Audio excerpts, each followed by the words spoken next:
Baik, Assalamualaikum warahmatullahi wabarakatuh. Terima kasih telah menonton video ini. Yang akan saya sampaikan kali ini adalah tentang pembekalan mata kuliah praktik profesi. Jadi, syarat wajib mata kuliah ini adalah SKS di semester berjalan harus mencukupi, sehingga harus input KRS. Kemudian tidak ada jadwal kuliah yang bertabrakan karena tetap ada kelas materi. Selain ada belajar di lapangan, di proyek atau di perusahaan, juga tetap ada kelas materi. Ya, kemudian SKS di semester tersebut, di semester berjalan harus mencukupi dan harus di input KRS. Kemudian selanjutnya apa yang harus dipersiapkan? Ya, tentunya kemauan belajar ya. Kami hanya fasilitator.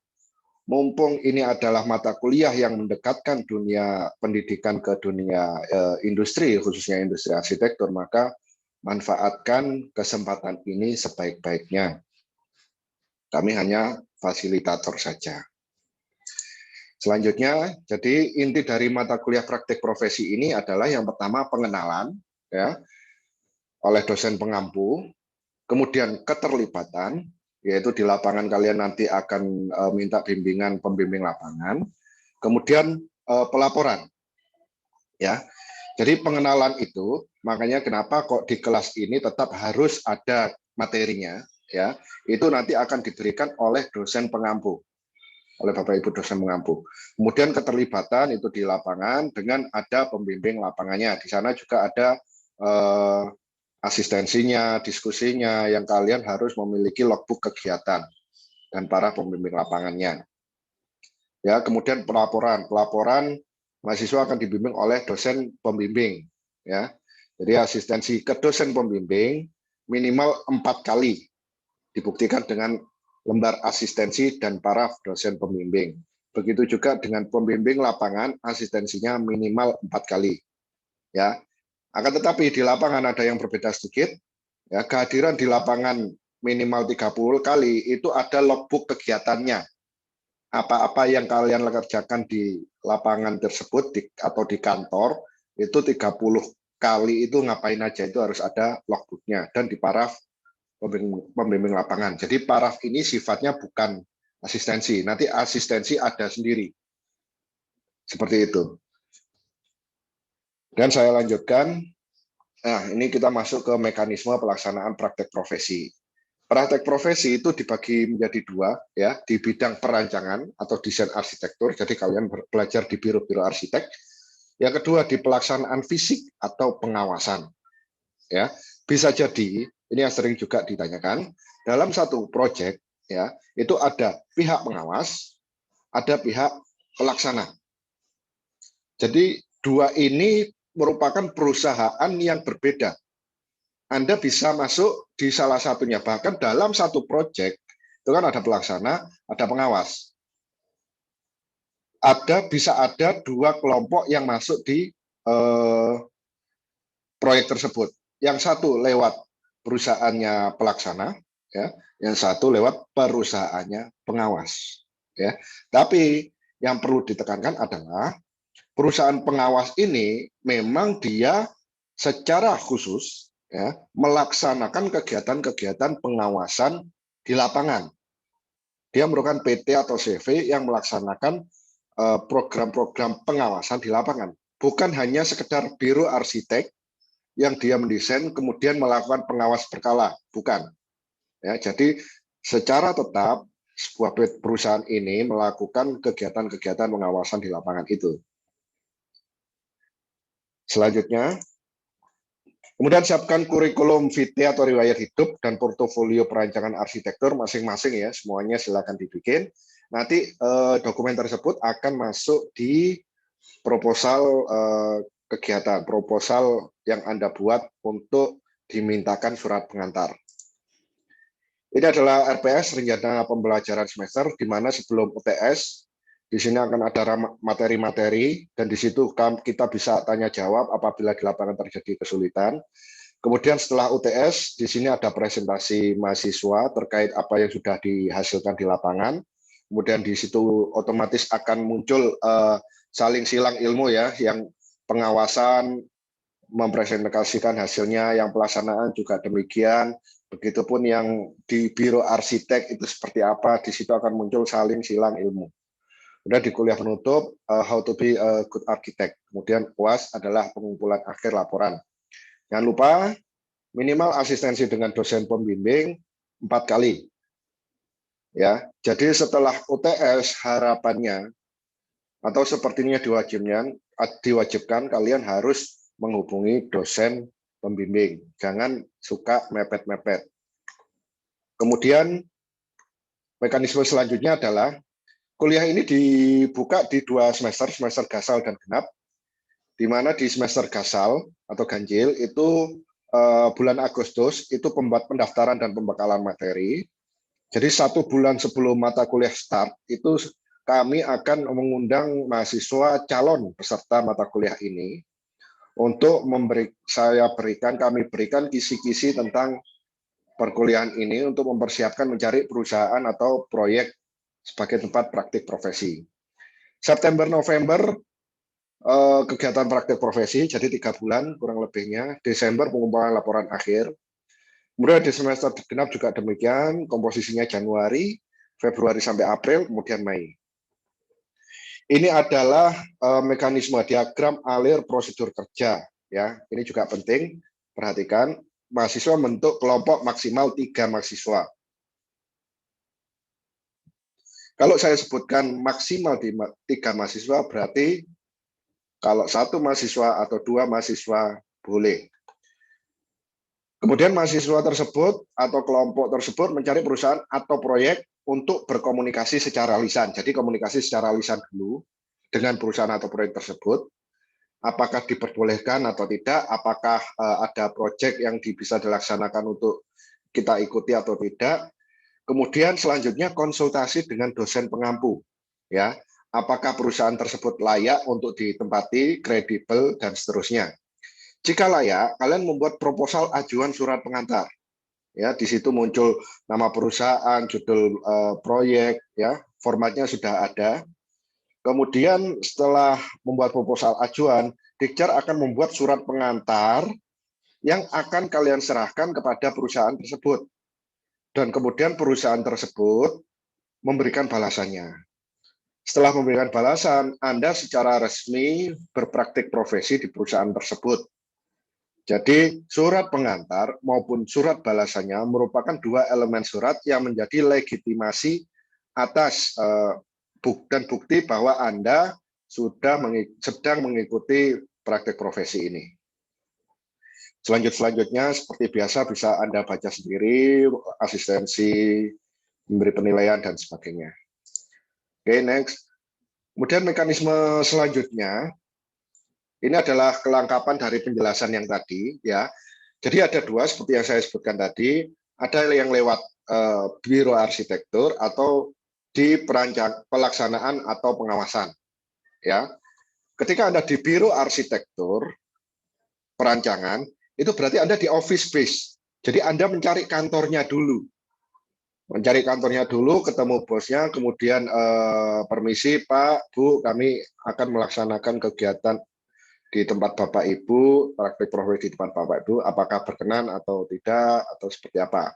Itu ada ke kantornya. Tapi kalau pelaksanaan atau pengawasan karakternya, itu Anda biasanya mencari proyeknya dulu. Ada jalan di suatu kota gitu kan, ternyata ada proyek nih yang mengerjakan PT atau CV gitu kan.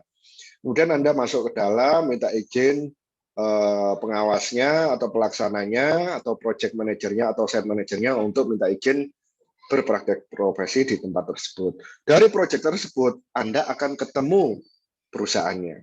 Sebaliknya, kalau di perancangan, di biro arsitek, Anda masuk bironya, nanti akan ketemu proyeknya. Ya.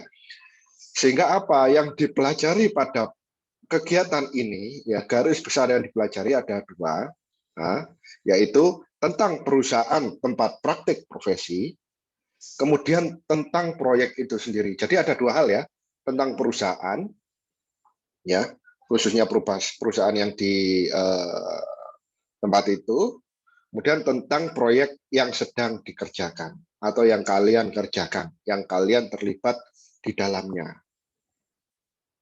Ya, terbagi dalam bab 2 dan bab 3. Ya, bab 2-nya itu tentang perusahaan, bab 3-nya tentang proyek. Format pelaporan sudah ada di Bitly, nanti di akhir saya sertakan. Kemudian bagi yang mau memanfaatkan sayembara sebagai kegiatan praktik profesi, akan kami seleksi berdasarkan riwayat desain PA dan kemampuan rendering. Silahkan Japri pengampu. Kemudian sebelah kanan ini, ya, ini adalah kriteria proyek yang bisa dimasuki, yaitu pemilik proyek pemerintah, swasta, yayasan, atau koperasi. Kemudian perusahaan tempat praktik profesi ini memiliki badan hukum, PT atau CV, biro arsitek, firma, dan seterusnya. Kemudian fungsi bangunan bisa dibaca. Kemudian seperti yang saya sampaikan tadi, kami mewadahi mahasiswa yang ingin ya melakukan sayembara atau telah melakukan sayembara lewat mekanisme sebelumnya, menyampaikan ke kami apakah sayembara ini layak atau tidak untuk diangkat sebagai pengganti mata kuliah ini, dan seterusnya. Kemudian luas lantai bangunan kurang lebih atau minimal 300 meter persegi atau sesuai arahan, ya. Sesuai arahan yang dimaksud sangat terbuka untuk diskusi antara dosen pengampu dengan Anda. Jumlah lantai tentu minimal 2 lantai atau sesuai arahan. Nilai biaya konstruksi fisik ya minimal 1 miliar rupiah. Lingkup pekerjaan seperti yang bisa Anda baca. Selanjutnya, mekanisme selanjutnya adalah ketika Anda sudah mendapatkan proyek atau mendapatkan biro arsitektur, ya tadi office base atau project base, Anda membuat proposal dalam bentuk Word yang sudah ditandatangani dan dikirim ke email saya. Di email kami ini kemudian diberitakan via WA. Kemudian apabila tidak ada revisi dalam proposal tersebut, maka kami akan mengirim ke Dikjar. Jadi yang mengirim ke Dikjar itu kami. Kami akan mengirim ke Dikjar. Kemudian ketika Dikjar menerima proposal tersebut, Dikjar akan membuatkan surat pengantar ke perusahaan untuk dimintakan balasannya. Kemudian mulai kerja. Ini contoh cover proposal, ada muncul pengawasan gedung, perencanaan apa, perancangan apa, kemudian ada muncul PT atau CV apa, kemudian nama mahasiswanya, kemudian sebelah kanan ini adalah contoh surat pengantarnya, dan seterusnya. Kami juga melampirkan contoh form isian untuk surat balasan. Barangkali perusahaan tersebut belum pernah mempunyai format ini bisa dipakai. Ya. Kemudian mulai kerja, ingat lembar asistensinya, asistensi pembimbing lapangan dan dosen pembimbing. Minimal masing-masing 4 kali, minimal kehadiran 30 kali. Kemudian apa fungsi form 1A dan form 1B? Ya, sebagai kisi-kisi perusahaan atau proyek yang akan dipilih dan ditunjukkan ke dosen pengampu. Ini kisi-kisinya. Pak, saya akan di perusahaan ini, kemudian proyeknya ini secara lisan dan sebagainya kan akan sulit. Silakan isi form ini, kemudian akan saya baca sendiri. Akan saya telusuri sendiri perusahaan Anda tersebut. Oleh karena sesimpel itu, maka boleh ditulis tangan, kemudian difoto, kirim WA group, atau dikirim Japri ke saya. Pengampu akan menilai kelayakan perusahaan yang dituju. Jadi maksud kami mensortir perusahaan ini adalah agar Anda lebih banyak ilmunya. Ada kalanya suatu proyek itu sudah melewati tahap-tahap akhir, sudah memasuki tahap akhir, sehingga sangat disayangkan apabila Anda masuk ke proyek tersebut.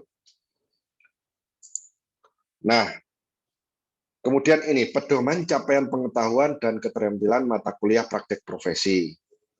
Ya, bisa jadi ketika Anda masuk biro atau proyek, apa yang dipelajari Mas Mbak, itu yang akan ditanyakan oleh pimpinan perusahaan. Nah, ini acuannya di form Bitly juga ada, di Google Drive juga ada.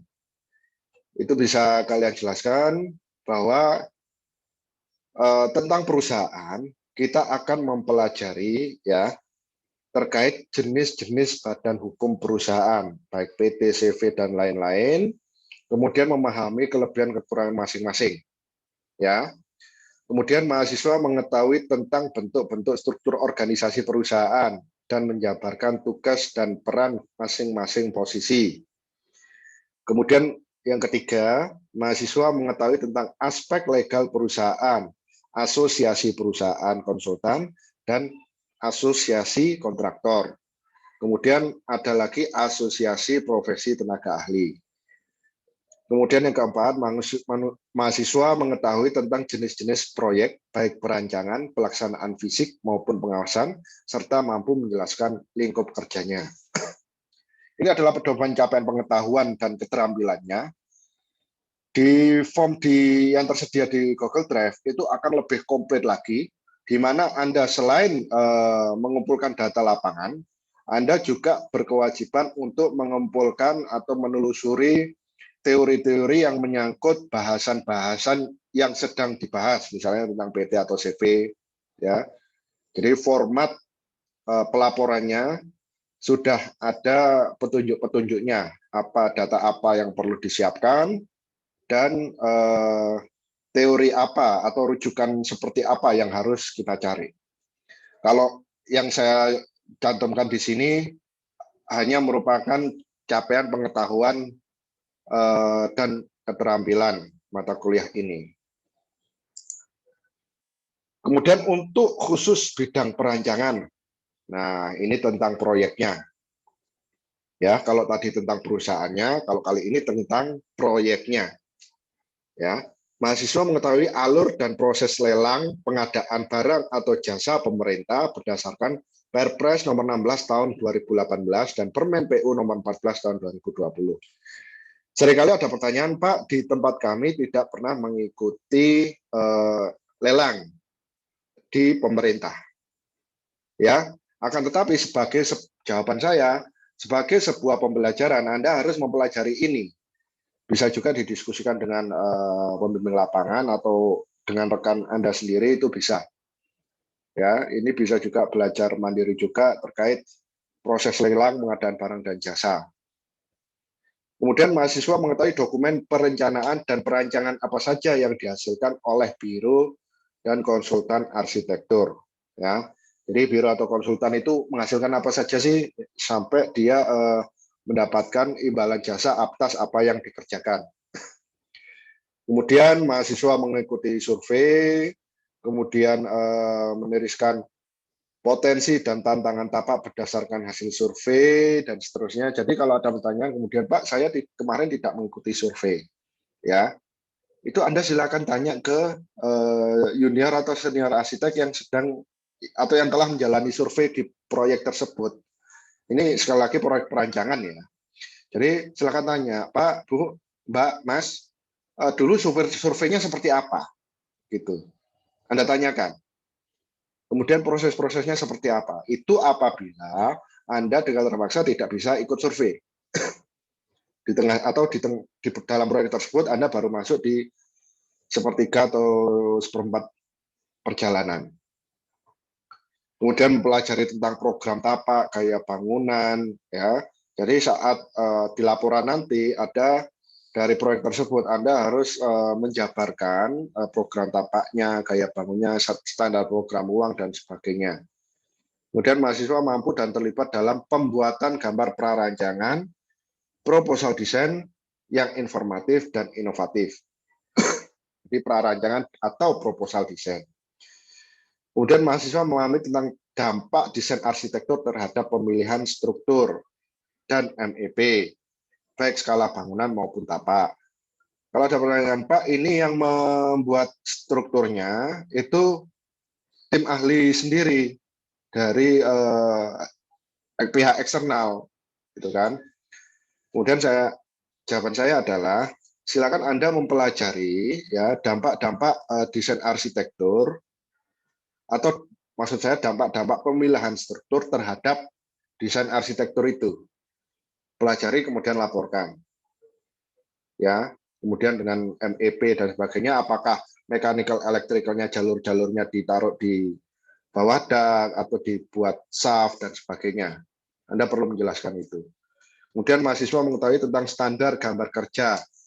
Harus pernah menggambar juga, menggambar gambar kerja dan mengetahui tentang standar gambar kerja.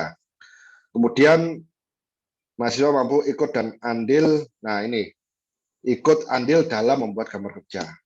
Kemudian yang keenam, mahasiswa membuat perhitungan biaya, ya RAP dan time schedule. Ini harus bisa mahasiswa.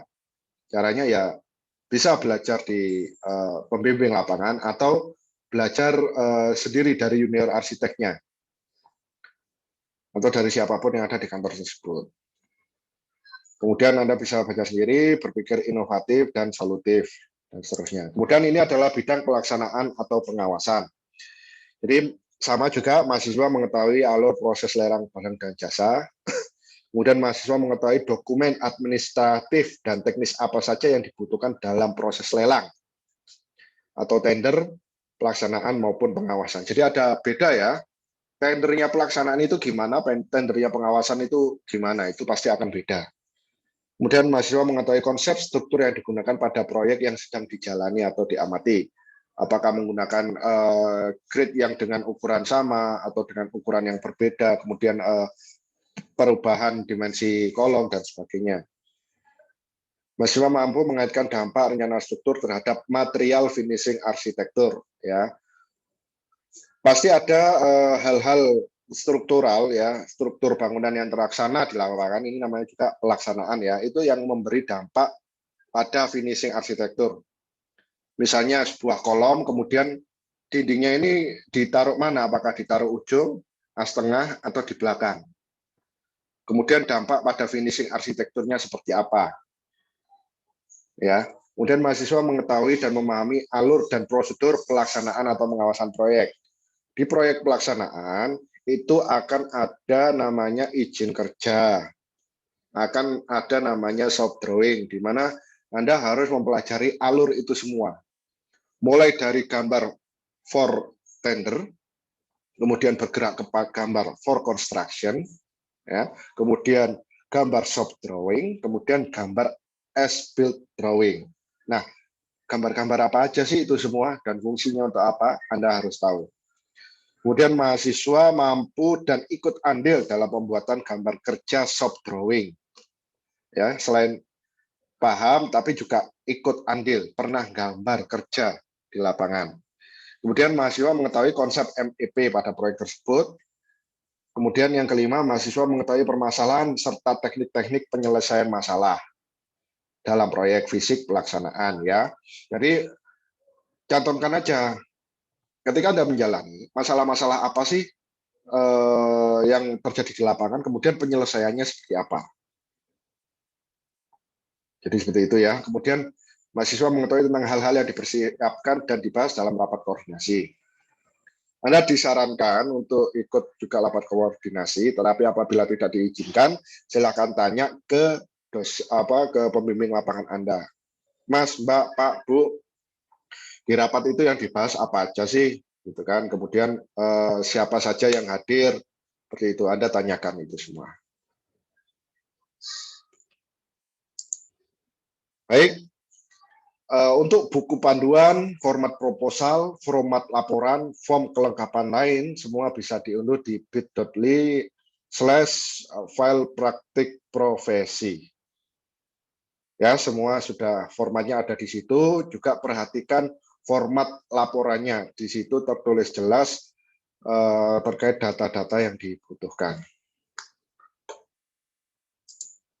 Terima kasih atas perhatian. Mohon maaf apabila ada kekurangan. Assalamualaikum warahmatullahi wabarakatuh.